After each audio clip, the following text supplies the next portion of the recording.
Hello, friends. Good morning, good afternoon, and good evening to one and all joining today. Welcome to Letterkenny Island Developers Group.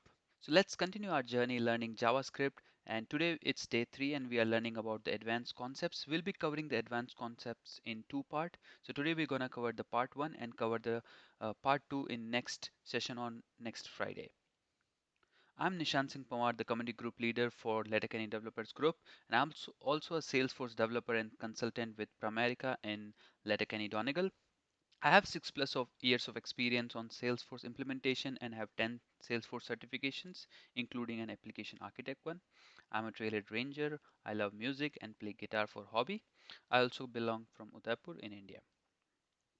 So talking about the community, you can reach out to us on Twitter at LK_SF_devs and follow us on Facebook at LK Trailblazers. You can check out our Trailblazer community page at LKSF Devs, where we keep posting all the upcoming sessions and details. Join our community chatter group at LKSF Chatter, where we will be posting all the presentations and doing the Q&As. All the session recordings will be posted on YouTube. If you're watching this on YouTube, do share, like, and subscribe our channel and share your love. You can also check out our previous sessions which we have done. We have sessions on Lightning Web Components, session on Salesforce admin certification preparations. So check that in the YouTube. For today's action, check out the Google spreadsheet. So it's bit.ly/js-query. You can keep posting your questions or queries you have, and we can answer those questions there as well. So the part 2 of today's series will be on 30th of October. You can register for the session at bit.ly/js-day 4. It would be at 11 a.m. Dublin time and correspondingly 4:30 in India and 7 a.m. in EST. So today's speaker is Kamal Khan Gaur. Welcome Kamal on the Letterkenny Developers Group. He's technical consultant with Horizontal Digital. Over to you, Kamal. Thank you. Thank you for joining. The agenda for today we gonna cover prototype and inheritance in JavaScript, and after that we are gonna cover what are the closure available in JavaScript, asynchronous JavaScript. After that we will discuss about call stack, execution contacts, asynchronous JavaScript, and event loop. So the thing is that mainly we are covering about the asynchronous JavaScript, synchronous JavaScript. So maybe there is a lot more theory apart from the practical example. So please be with us and don't miss any part that we have. So first topic that we have, the prototype. So prototype is an object that basically associated with every function and every object by default in JavaScript. And I will explain more about with the example, like how we can see the prototype and prototype underscore prototype property that we have. We can access the function prototype property. Also, we can modify the object prototype property that are basically, if we can see access the function prototype property and modify, but the object's prototype property is not visible. Uh, so I will explain more about the prototype, but just for the theory purpose, prototype is an object that is associated with every function and object by default in JavaScript. So we don't need to do anything. By the JavaScript engine, it automatically created and associated with a object or function that we created. So by what we can do with the JavaScript prototype property allow you to add new property to the object constructor. So what do you mean by this object constructor? Let me go into the playground that we have. And I'm using console for the playground. Please let me know if it is visible properly or not. In this above example, what I did, I created a function, basically function that name is person, and accepting 4 arguments: first name, first, last name, age, and eye color. And what we are doing, we just assigning these property into that function. And by this, if we need to attach one more property in its prototype, how we can do? We can do prototype dot like we need to add a nationality or maybe the language the person is speaking. So we are just doing person dot prototype dot nationality and equals to English. And if we are console that value, the new person, that basically we are creating an object by calling the constructor method. So new person, and in this we are passing the value. If we console that, if oh sorry, there is something is missing. Oh, so I added one more time. So hope you are see that. So when we console that, we are able to get the new instance of the newly created object for person. And if you see that, we are able to see the property that we are passing: first, last, eye, and eye color. First, last, eye color. And if we want to access that nationality that we are assigned into that prototype, we just need to open that. And when you expand this object, what you are see, and we have a property called underscore underscore proto, that is basically prototype for that object. And this is the blueprint of that object. In this we are able to see the constructor for that, and also the object type, in which we have like different properties are available, like has on property. These are the like different methods that we are using in general term. Like we need to convert into the any local string, or maybe like in string we can convert by using these method. But for now, we are adding a property called nationality in this object that we created. And if we are creating this object multiple time, that nationality is available in each and every object that we created. So that's how we can use the prototype, and by which we can add any property inside a object. That is the first topic that we have. After that, we are talking by JavaScript prototype property. Uh, Basically, JavaScript, the prototype property also allow us to add a new method to a object constructor. For that, we need to take an example, like how we can leverage the prototype.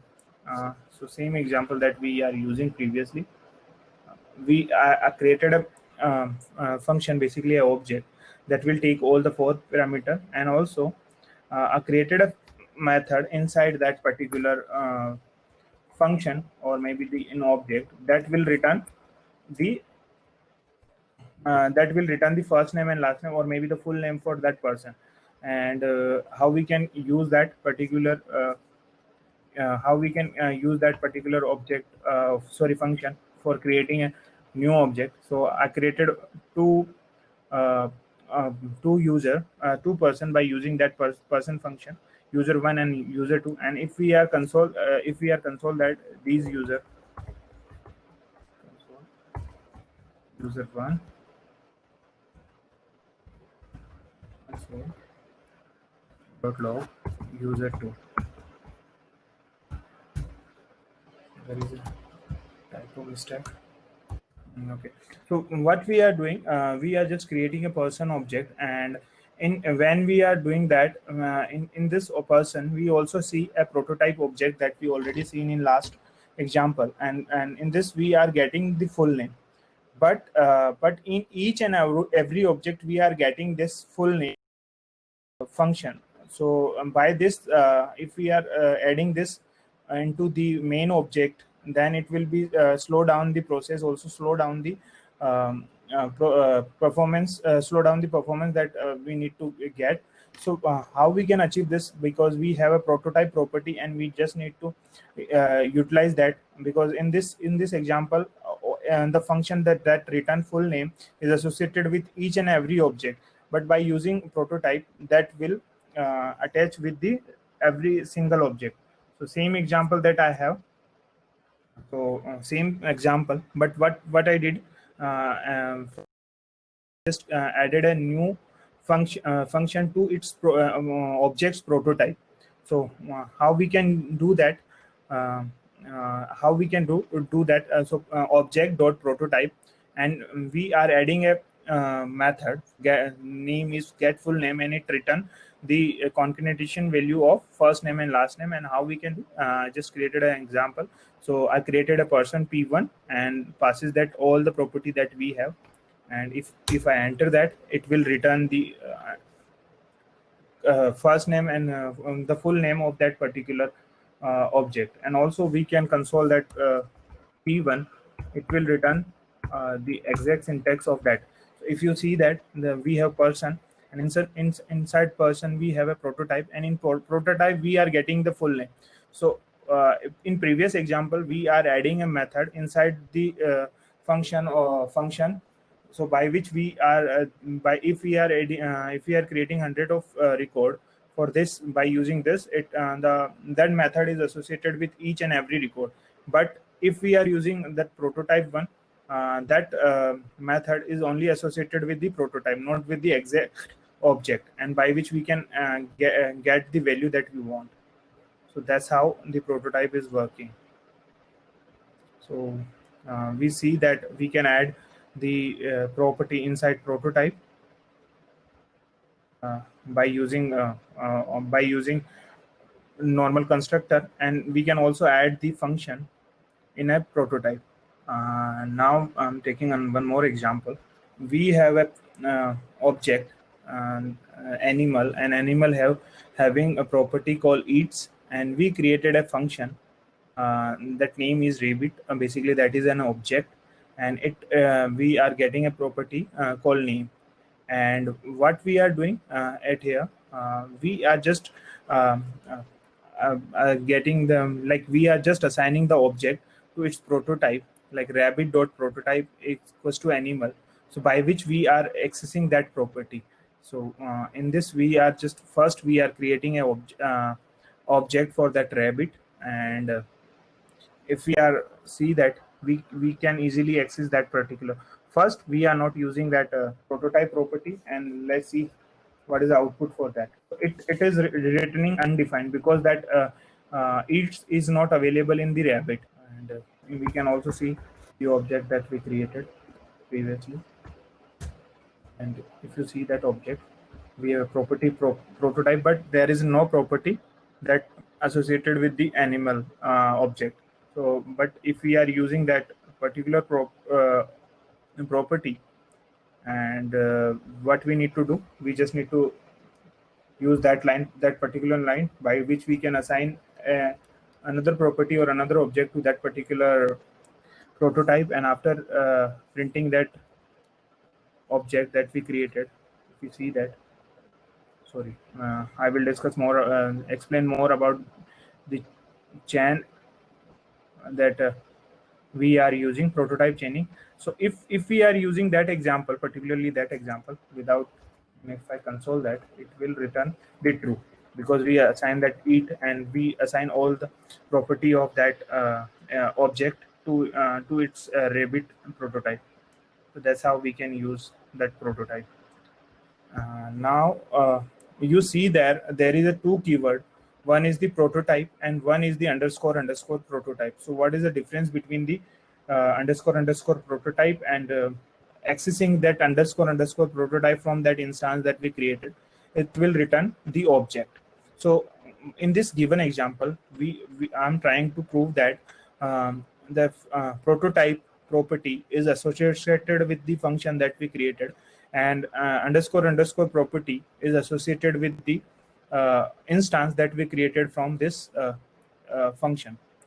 And if we are printing the type of that particular, both the prototype and underscore underscore prototype, it will return the object.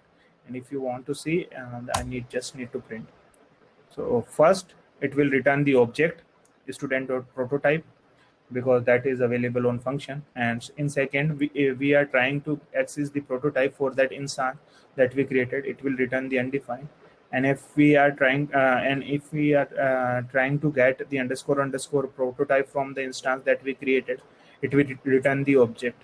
And and the last two is also return the object, because if you see that that basically a object structure. So that is the difference between prototype and underscore underscore prototype. So whenever you need to create a method that will available on to the, like we have a function that will be creating multiple data, and we need to assign a object, sorry, method, that will return some property of that particular method or object. We need to create a method inside a prototype, not inside to the object, because it will slow down the performance that we need to achieve. After that, we discuss about the prototype and what is the difference between prototype and underscore prototype.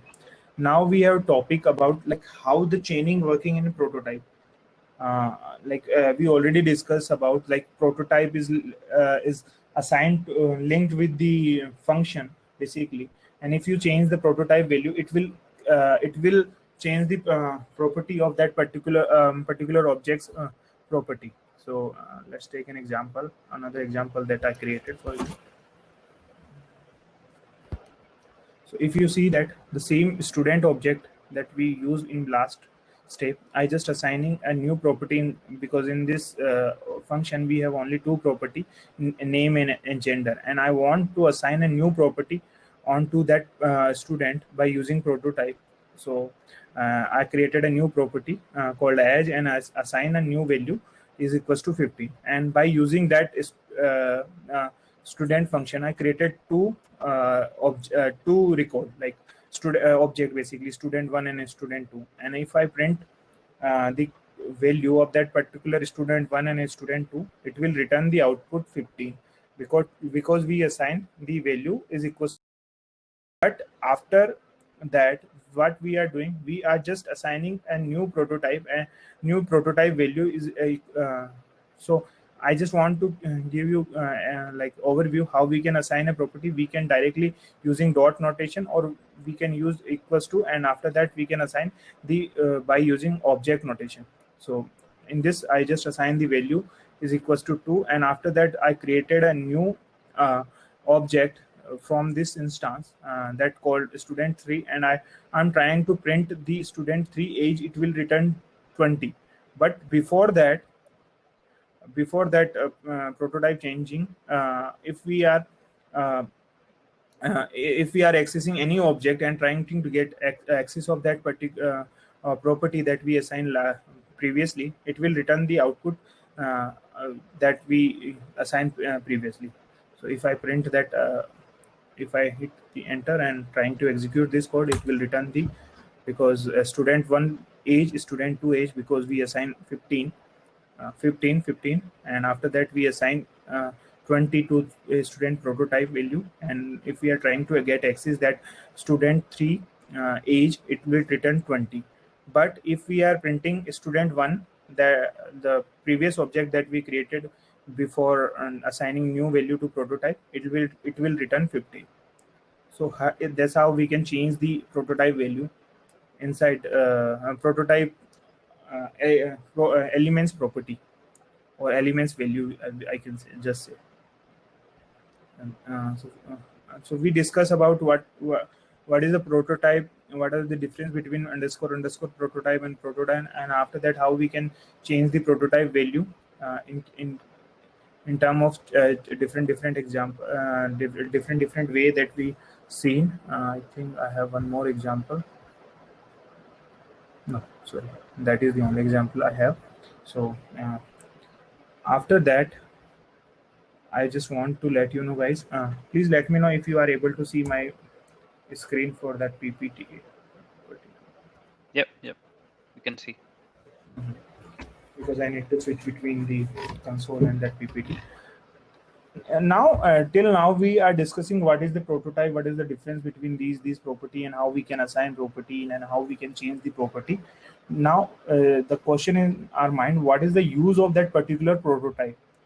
So, basically, by the prototype, we can achieve two things. First, we can find the properties and method of any particular object. We can find and find the properties and methods of an object. And second, we can implement inheritance in JavaScript by using prototype. So mainly prototype is using for the inheritance of the properties from different objects. So that is the main thing that you need to keep in mind. So first, you can find the properties and method from an object. Second, you can implement the inheritance in JavaScript by using prototype. That is the older way. Before ES6 introduced, we are using prototype for inheritance basically. Now we have another approach that called class, by which we can implement the inheritance. But in previous time, we have a prototype property only, and by the property we can by the prototype we can only implement the inheritance in the JavaScript. And that time we don't have class keyword available in JavaScript.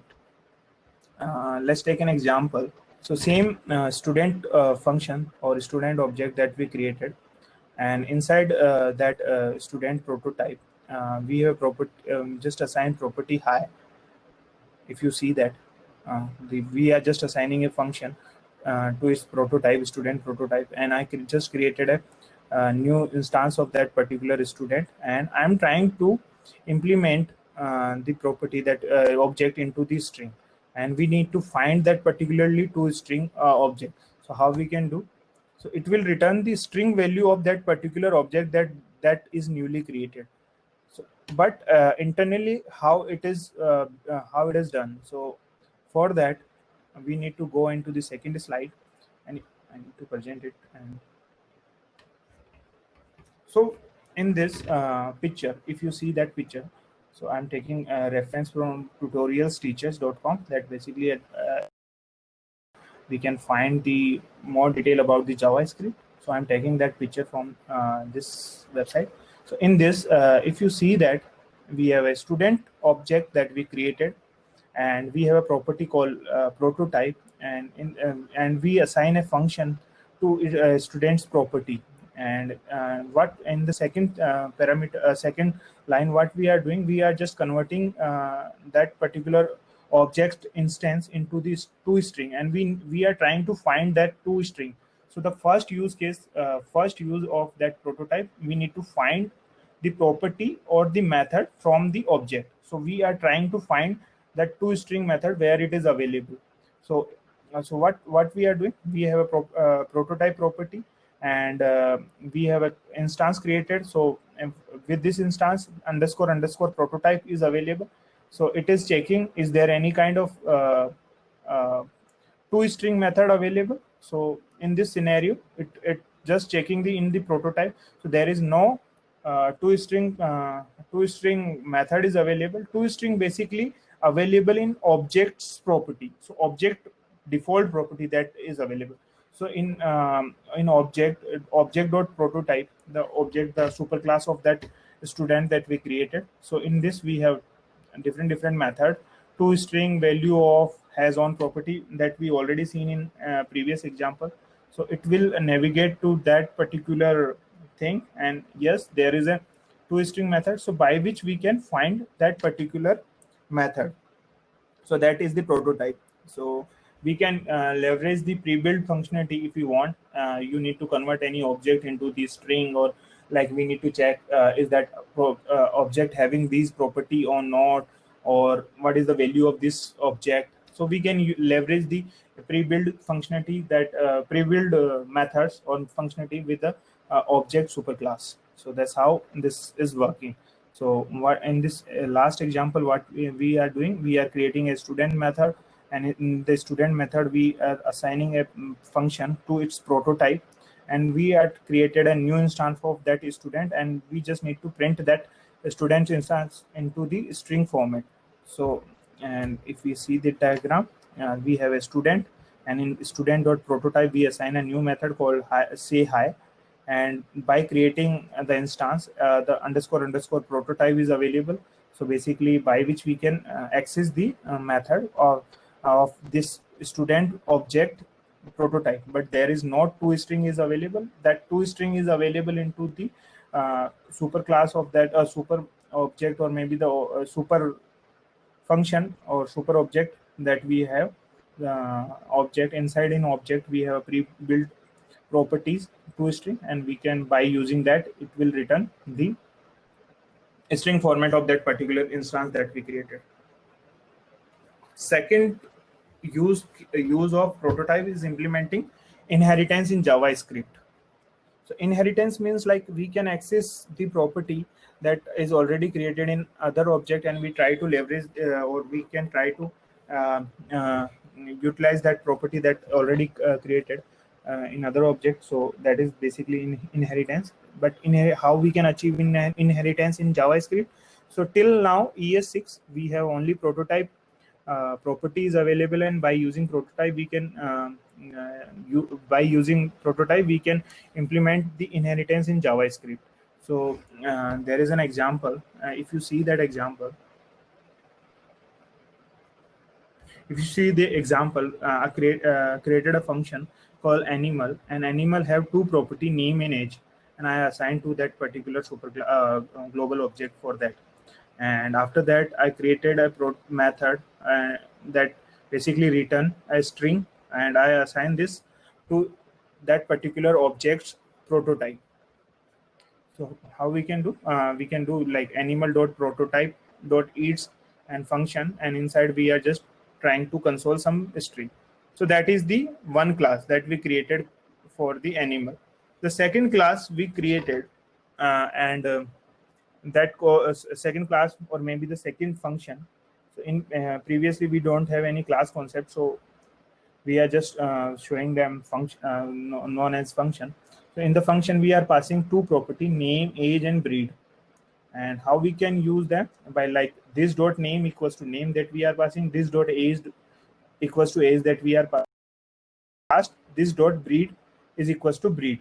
But we already created a function that having same kind of sorry, that having same kind of property that we created, that we are passing now, but we need to use that class. So in case of prototype, or in case of ES5, till ES5 how we can use, we have a pre-built method called call method. So the function that we created, function dot call, and in this we are passing the context of this particular function and the property that we need to access. So we are just passing. So we in this case we don't need to use these two lines, this dot name equals to name, this dot age equals to name age. We just need to use any animal dot call and context, and this name, age, and the third property, because the third property is not available in this function. So this dot breed, and I also try to create a method that will basically return a string. So and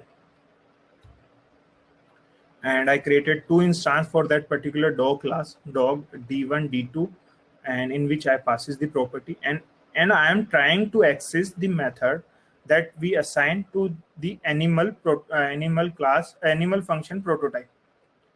But if we are directly using like d2.eats, it will return the uncode type error, because there is no eat method, because we are trying to inherit the properties, not like assigning the prototype to the dog, the animal prototype to the dog. So how we can do that? Like dog dot prototype, and we need to use object dot create. So if you remember that when we are discussing object dot create, I already told that basically object dot create is uh, useful in case of inheritance. So that's how we can use. So in the object dot prototype, I'm just assigning the prototype of the animal that we created, and if after that, if we are using that particularly d2 dot eats, it will return the value. And we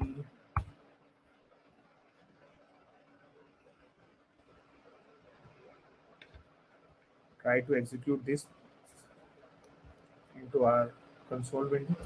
So in first section, we are creating a function that called animal, and I'm assigning a new prototype to that particular animal. That is a function that will return the value, and after that we are creating, and I hit enter. So by this we are able to see there is a function created called animal, and after that we are trying to create a new function.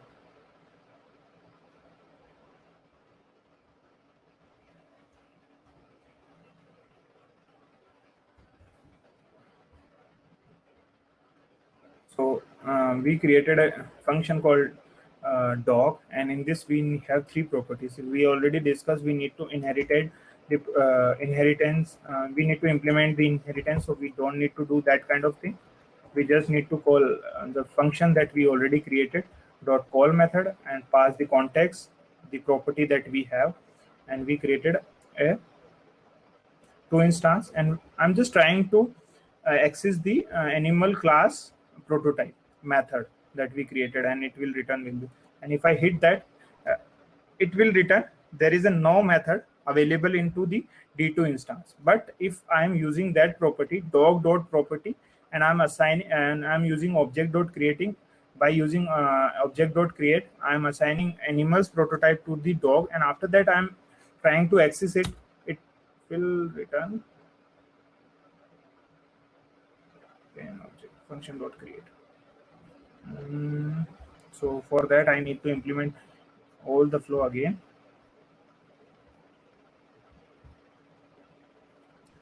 I created a method.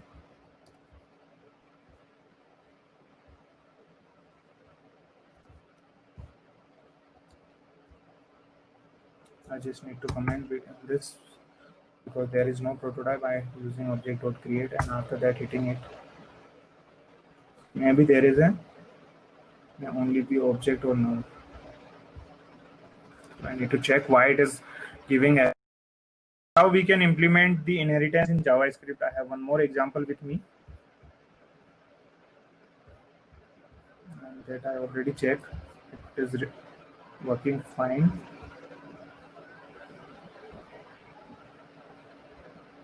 Okay. So if you see that, so basically, I will explain you why this error is occurring in next session. But that's how we can implement the inheritance in JavaScript by using prototype. Like we created a function, and in function we just pass the method in we just pass the function in prototype, and we created a new function also, and by using call method we are inheriting the property. But for that, if we need to access the property or access the property or method that assign into the prototype, we need to assign the prototype into the function that we newly created.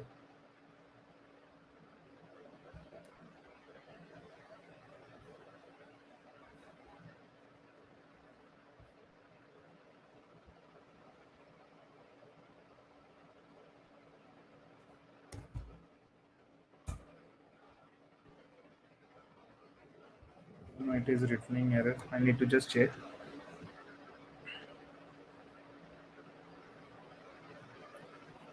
There is one more example that I created for you, and I think this is working fine. I will explain more about. So what I did, I created a function that name is person, and it having two property, first name and last name, and assigning a new method to its prototype that will basically return the first name and last name concatenation value. And after that, I created a new function that having that name is student, that and that's having four properties: first name, last name, school name, and grade. And we already seen that these two property already implemented in this function, so we need to leverage we need to use this function by using in prototype inheritance. So we need to use call method, and in this call we just need to pass context of this function, first name that we are getting as an argument, first name and last name, and after that we are just printing that.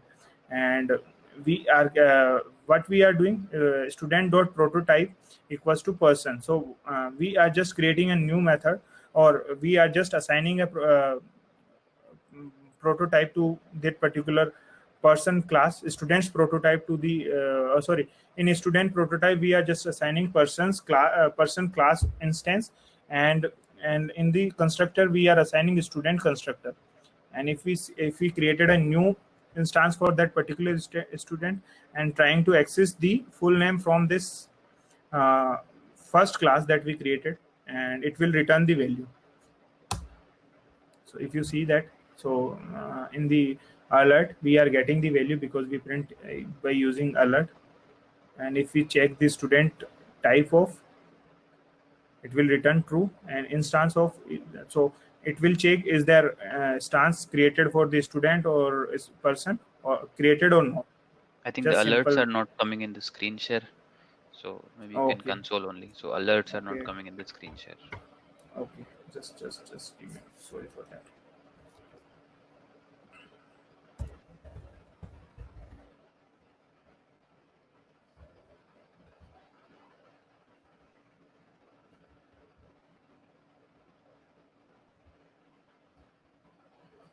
Now, if I hit that, it will return James Bond, the full name of that particular student that we created, and after that, it will return true because there is an instance created for the student and there is instance created for the person. So that's how we can implement the inheritance by using prototype. So in previous example, we am trying to achieve inheritance by using object.create method, and in this example, I'm trying to achieve the inheritance by using the constructor method that we created. So if you see that, and for achieving inheritance in ES5, we need to use call method. So that's how we can achieve inheritance by using prototype in till ES5. But in ES6, there is a concept introduced called class. So basically, class is nothing, the that function that we created. So function that is created. So every function is now in ES6 is known as a class, and the first letter for the class is capital. So what is the difference between normal function and the class in JavaScript? So first letter of the class is capital, and the functions, the normal functions, first letter is small.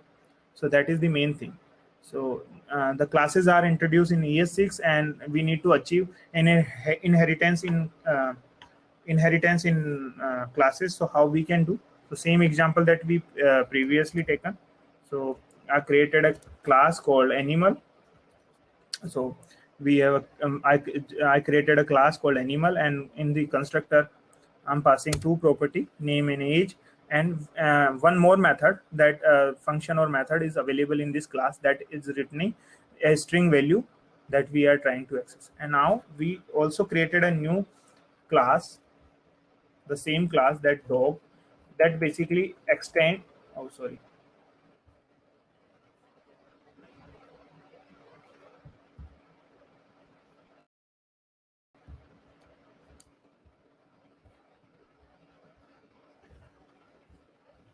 So first we created a class animal. After that we created a class called dog. And if you see the second class dog,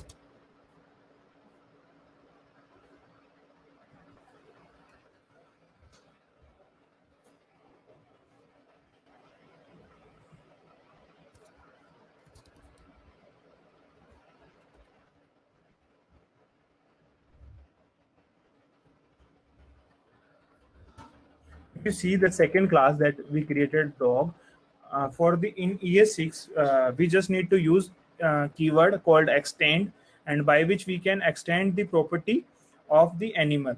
But there is another keyword that we need to use to access that particular or maybe like access the property that we created for the super class, that is the super, and we just need to pass the value. So before ES5 we need to use call method, but after in ES6 we need to use extend keyword with using super keyword. And if you see that I created an instance for the dog class, and I'm trying to access the each method of animal. And if I do that, I click on that and I hit, it will return the value d1 is eating, because it what it is doing, it just print the value with the name. So we are in this second class dog, we extend the class called animal, and by using super keyword we pass that property into that parent class that we have.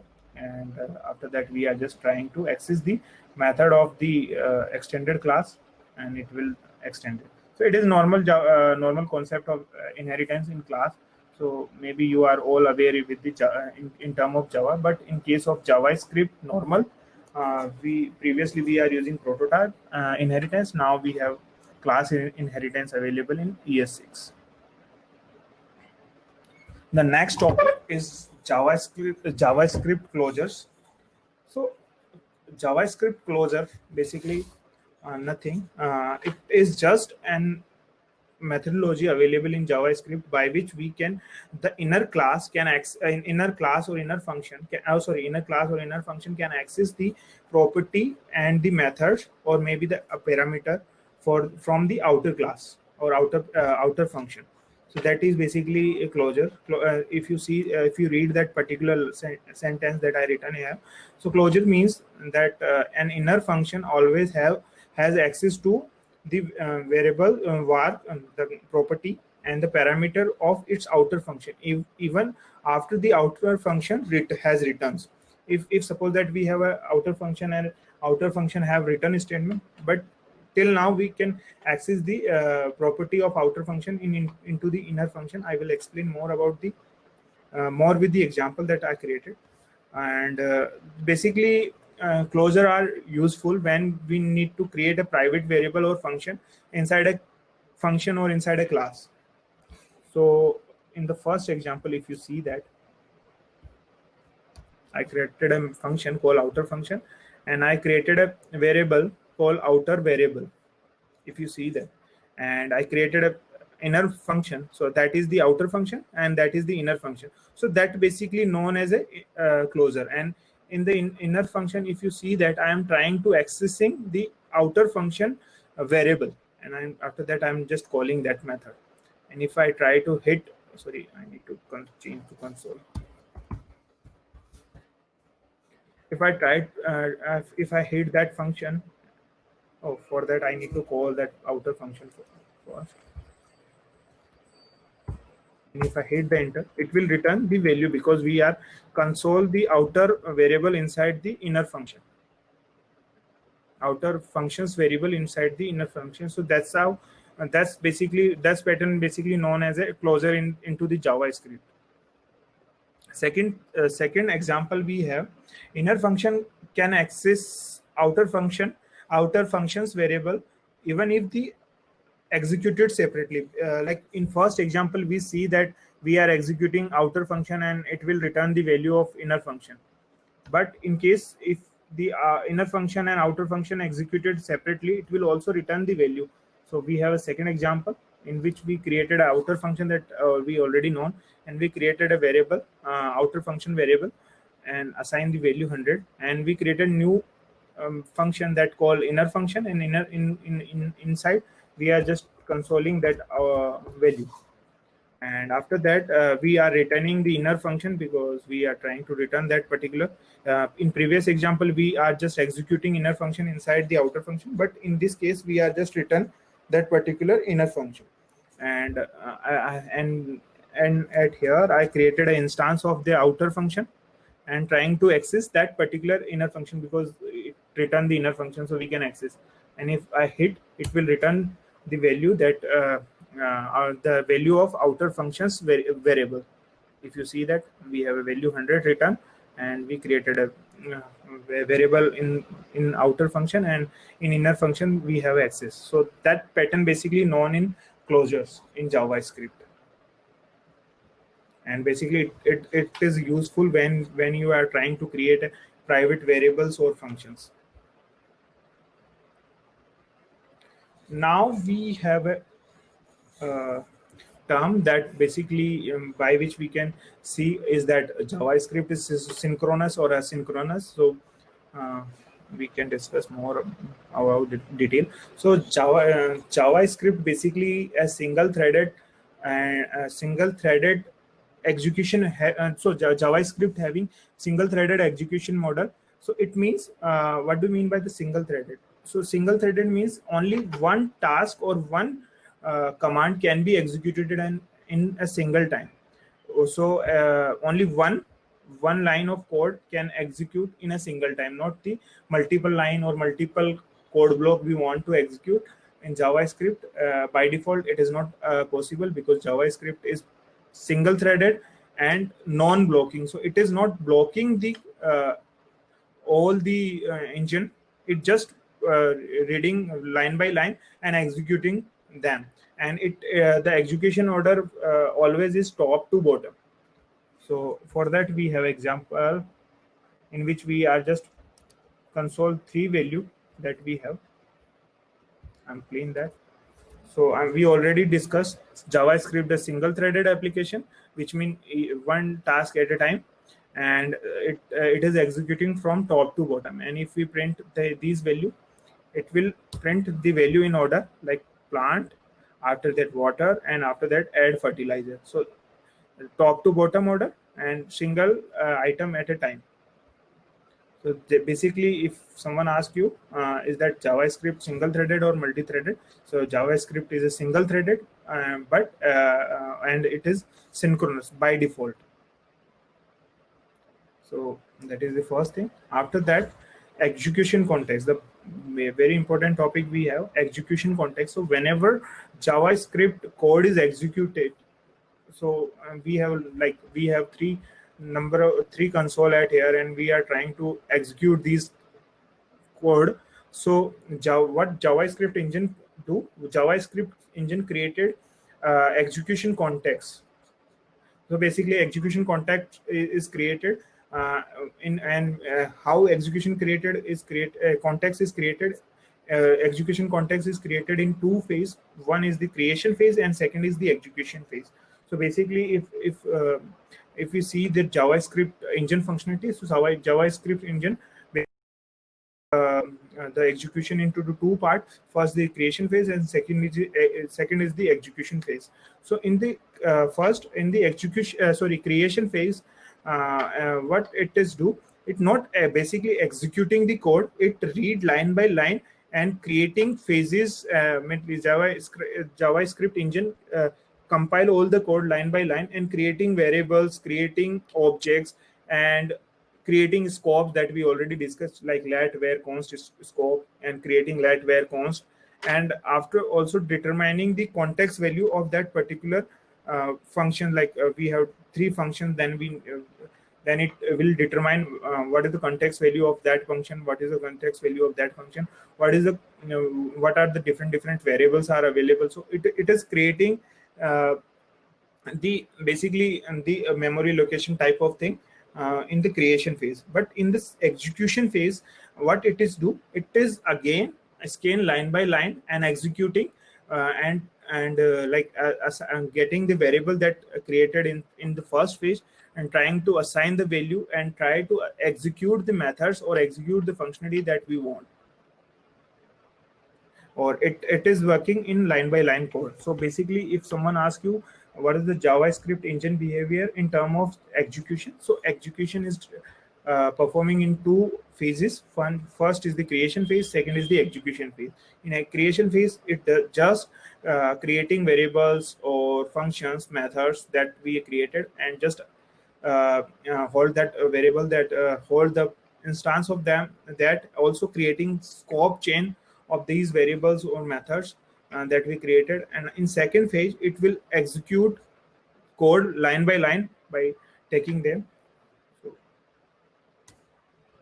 So first we discuss about JavaScript as synchronous behavior. After that, how JavaScript engine execute the code, or maybe like execute the code by using two phases, or how we can create the context. Now we have a topic called JavaScript call stack. So basically, if you see that we are created a execution context during the code execution. That code execution phase we already discussed. So what it is do, what JavaScript do, JavaScript basically uses a call stack that basically store all the execution context that we created. Like in first phase we created in first phase we created all the variable. In second phase we execute that code. So in the first phase that we created, so the execution context that we created in execution context is stored into the call stack. And call stack basically is just holding the context and managing these contexts. And basically we have two type of contexts available. One is the global context, second is the functional context. So global context is that whenever the code is executing, the global context is created. And whenever a function block or function code is executed, then function context is created. And in term of call stack is working on the LIFO principle, like last in first out. uh, we already discussed about that. We Whenever we are executing a code, the global context is created, and any function block we are using, then function context is created, and that context basically push into the call stack, the top on the top of the call stack, and that's how call stack is working. Now we have I have example of the call stack. So what I did, I created two method. One is the add, it will take two parameter a and b. Second, average, and that also take a and b, and it will also in the return statement it executing the add method, and after that we are trying to access that. So we already talk call stack is a LIFO architecture or LIFO principle in where first in and last out. So whenever this code block is executed, the main block is created. So the main block or the global context that we already discussed is inserted into the stack. After that, we are trying to execute the average function. So average function is average function context. So functional context is inserted into the call stack. After that, in the average, the add method is executed. So the context for the add is inserted into the call stack, and what it is do in because there is only two methods. So context created, one is the global context and two is the functional context for these two functions. And when and how it is executing, it will take the add context and execute it and remove from the call stack, and after that it will take the average function context and execute it and remove from the stack, and after that the global context that we created for the class is executed and removed from the stack. So that's how call stack is working in JavaScript. Guys, please let me know if I need to slow down the speed, because we have lot more topics that we I need to think I cover. think we are good. We don't have any open questions on the query as well. There was one question for prototype somebody entered, but it is again removed. So I think it's clear so far now. So you can keep with the pace what Okay. you have. Okay. So till now we discuss what is a call stack in JavaScript. There is a problem with the stack is called stack overflow. So basically, stack overflow is occurred when there is a recursion function uh, without any kind of exit point. Like there is a recursive function that will execute infinite time. So we have a limit for that stack, and maximum stack limit is reached. Then this problem is known as a stack overflow, and the stack is throwing an error that basically known as a stack overflow error. And there is example that basically a recursive method, and when we are executing this in console window, after some time it will return the stack overflow error, because there is a recursive method that without any exit point. So if I hit, if you see that maximum call stack size exists, so basically this error is known as a stack overflow error. So please try to create a function that have exit point at least. Now if we need to perform any async operation, like any kind of long operation, for example we need to download a file, for example we need to uh, get the data from server, that without blocking any main thread, how we can do in JavaScript, that basically known as async JavaScript. If JS is wait for an operation to complete, it will okay. In async JavaScript, basically what JavaScript do, JavaScript wait for performing any operation, and rest the code that we have is executing. So I will explain more about the example how JavaScript async operation is working. So we have basically in traditional way JavaScript is the synchronous behavior, and it will executing top to bottom. So the example that you see, we already executing, so it will return in sequence like plant, water, and add. But there is a tweak. We have a method, we have a function. uh, we already seen that JavaScript is executing in top to bottom. So by the theory how this code is executing. I just need to copy and paste in the console window. If you see that how by the theory how JavaScript code is working, uh, executing like first plant, after that water, after the air fertilizer. That's how it should need to be executed. But when we try to hit it and try to execute, how it is executing: first is plant, second is the air fertilizer, third is the water plant. So why this execution order is changed? Because there is a property or there is a method called set timeout, and it will delay the console for 3 seconds. So we already discussed in asynchronous JavaScript is waiting for the execution, but the same time it will execute the rest of the code that available. So in this case, console is executing, and it will execute this set timeout and separately, but the rest code for like this execute this console is printing, and after 3 seconds, and this console also prints. So that's why it the order is changed. So I'm in this example, I'm also trying to explain. So whenever you are getting this PPT, you can read it and try to execute it. So but if we, what we need to do in case of order, like first we need to do this, and second we need to do this, and third we need to do this. We don't need to want the terminate the order that we created, like first, second, third. So if we need to do that kind of thing, we achieve in JavaScript by using different method. First is the callback, second is the promise. So in today's session, we are discussing about the callback method. So what is the callback function? Callback function or callback method, basically known in JavaScript. So what is the callback function? So callback function is the simply a function that accept another function as an argument, and it will execute once the code is executed. So and that basically known as a callback function. So basically, it is a function that also taking another function as an argument. So basically, that is known as a callback function. And callback function are basically two type. One is this anonymous function that don't have any kind of name. Second is the name function that having some kind of name. So if we are talking about the anonymous function, so we have I created a method that called basically set and time interval. So if I execute that, if you see that, that is the function that also take an argument as a function. The second is the time limit that we want. So and that basically known as a callback function. That basically that function is known as a callback function. And in this, we are trying to execute the code that we return inside the code block after that particular time. So if I hit it, it will return the hello after again and again, because we executing this as with a set time interval. After every second, it will return the hello.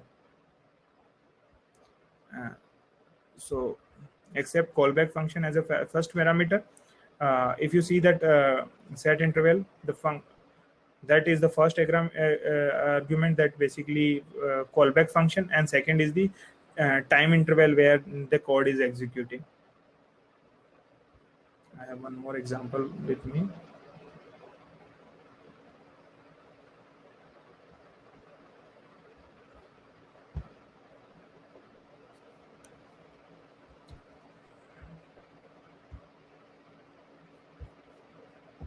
To terminate, because we set time interval, and for the removing we need to clear that time interval by using id both.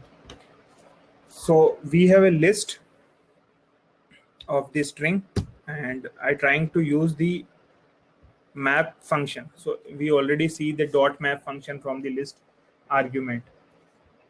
So in the list, if in the dot map or dot filter method, dot reduce method, we have a callback method as an argument, and it will return the new value. If you see that, that basically a callback method that executing after this map function. So and if we print that console.log new list,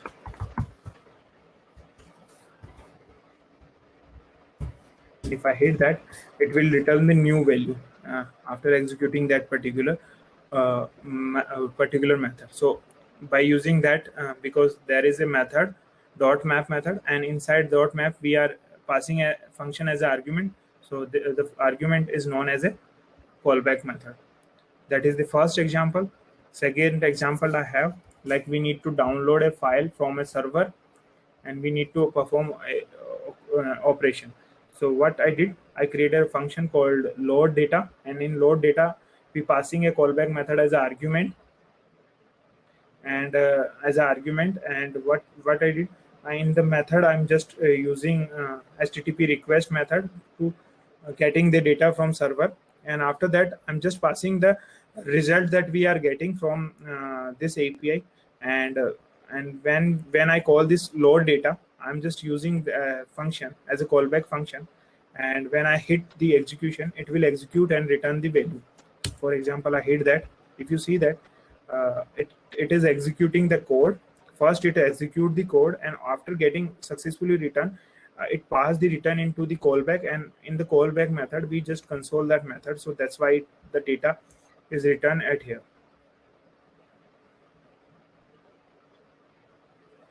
That is the first callback method that don't have any kind of name.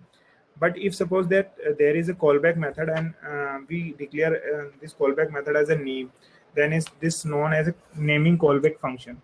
So the behavior of this function is same, but there is a slight different. We declare as a name. So we created a function called introduction, and in introduction we pass three parameter: first name, last name, and callback method. And in callback method we just return the concatenated string from the first name and last name. And when we are executing this introduction method, we are passing a method that having name. So greeting, basically the function name. So greeting is known as a named callback function, and if I hit that, it will return, because we are consoling in this callback method.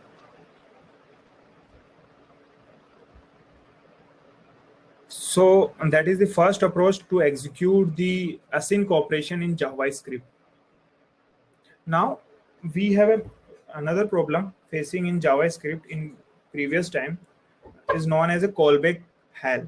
Basically, if you have a many function inside the function, like first you execute the introduction. In introduction you have a callback method, and in the callback method you need to perform any another method, and in this another async operation you need to pass another callback method. So if suppose that we have a chain of callback method, and basically we need to execute, so we are able to achieve the functionality, but that is not a readable format and not understandable format. So this kind of problem is known as a callback hell. So if you see that, we have a function called set name. Inside the set name we call another function called address. In address we call another function office address.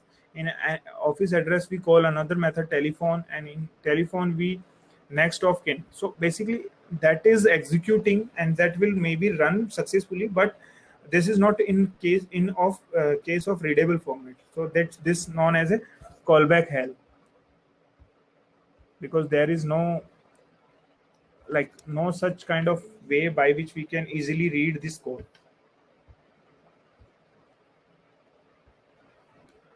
Another example for the callback hell, like I have method. So you generally use that method like verifying user detail, and in the verifying user detail we call that method. If error is coming, then we just return return the data as the error. But if in case of data is there, we need to get the role, and if role is there, we need to go log access, and if suppose that log access is there, then we need to return the data.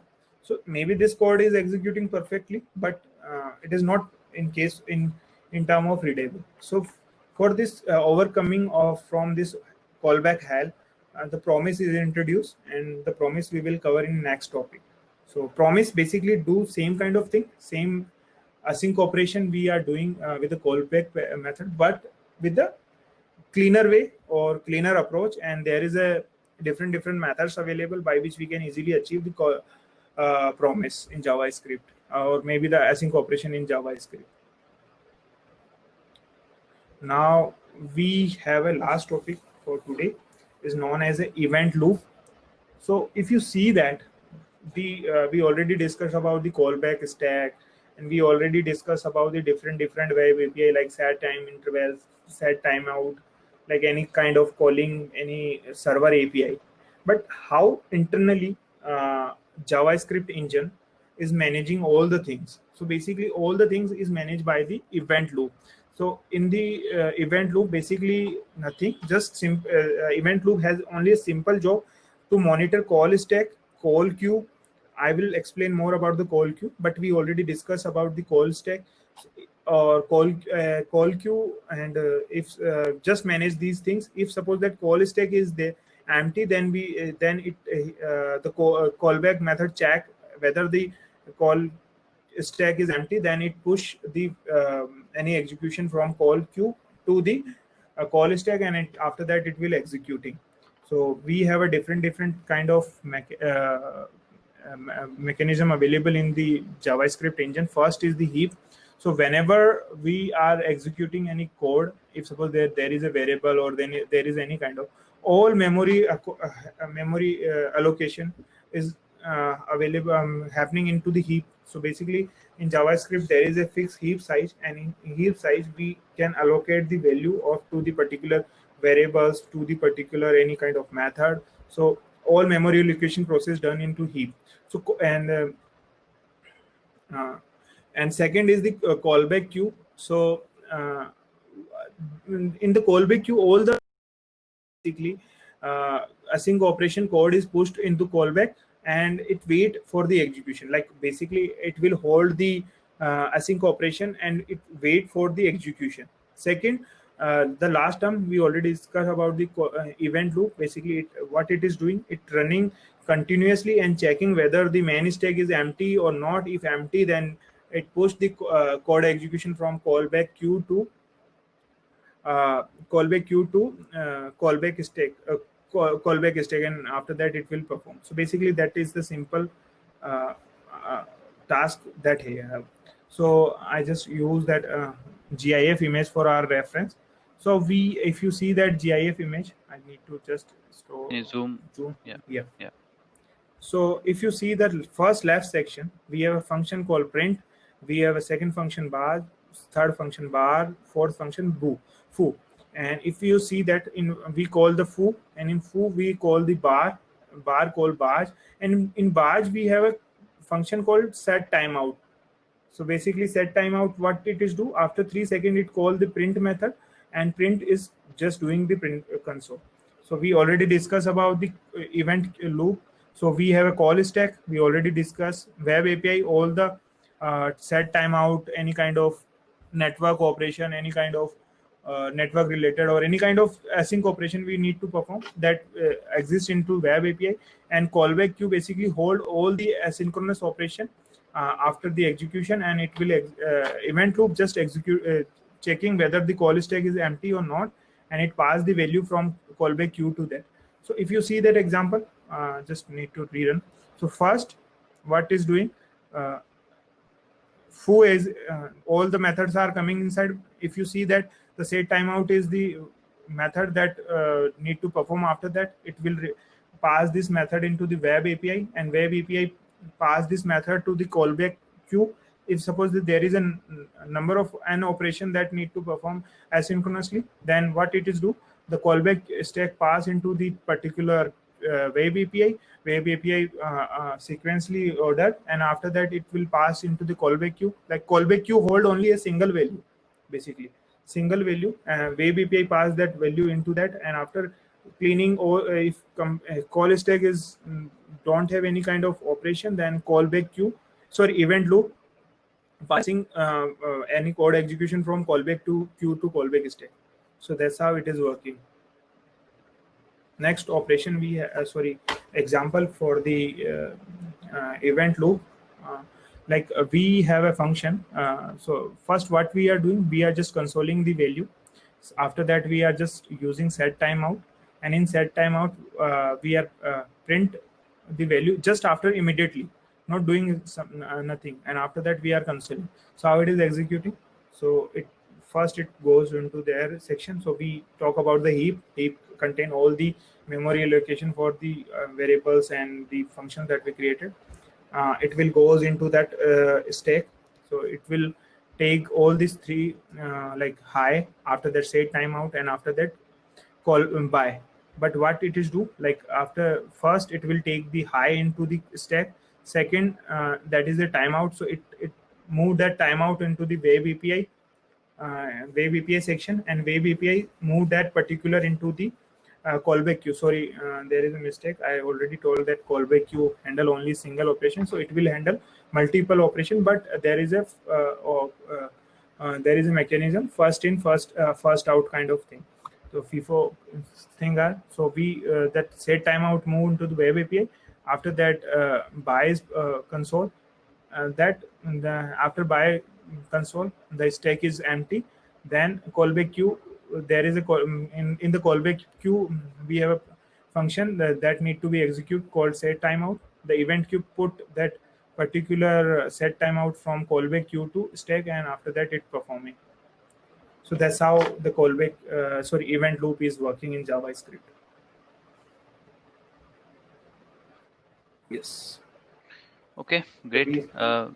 Thanks, Kamal, for a wonderful session. So, what I would recommend, like, if you can share your feedback and keep telling us how it's going for you, what is something we can improve in the session. So, last session would be doing next Friday.